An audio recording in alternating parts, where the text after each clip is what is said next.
আগতে দাখিল কৰিলোঁ মোৰ ফালৰ পৰা APHLC আজিতো এটা কিবা পেপাৰ্ছবিলাক ছাবমিট কৰিবলৈ বা আমাৰ পৰা ল'বলৈ আছিলে সেইবিলাকে ঠিক কৰিলোঁ আজি।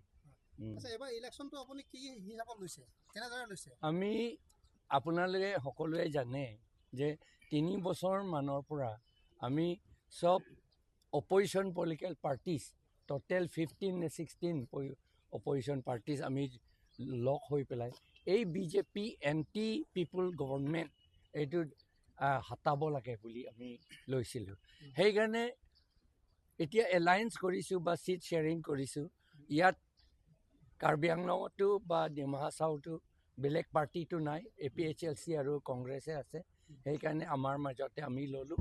আছে আমাৰ লগত NPP আছে, কিন্তু এখেতসকলে ইয়াত আমাকে সহায় কৰিছে, আমাৰ এলায়েন্সকে। আমি এতিয়া কংগ্ৰেছ আৰু APHLC এলায়েন্স কৰি পেলাই ডিফুত APHLCহে উঠিব, মই নিজে আৰু বোকাজান মোৰ ব্ৰাদাৰ ৰতন ইংতি তেওঁ উঠিছে আৰু বোকাজান আৰু ৰংখাংটো কংগ্ৰেছে উঠিছে আৰু আমৰি আমাৰ APHLC উঠিছে।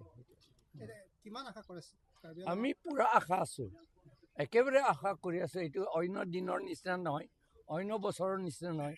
কাৰণ মানুহবিলাকে যে বিজেপি চৰকাৰ থাকোঁতে কিমান কষ্ট পাইছে সকলোৱে গম পাইছে। হাতত একেবাৰে 1 টকা মুঠিও নাই, নহয় জানো? সেইকাৰণে এতিয়া পাব্লিকে চব আমাৰ লগতে আছে। তেওঁলোকে এই বিজেপিসকলে অৰুণোদয় লৈ পেলাই তেওঁলোকক মানে ৰাখিবলৈ বিচাৰিছে, কিন্তু অৰুণোদয় এইটো কামত নহ'ব এই ইলেকশ্যনত।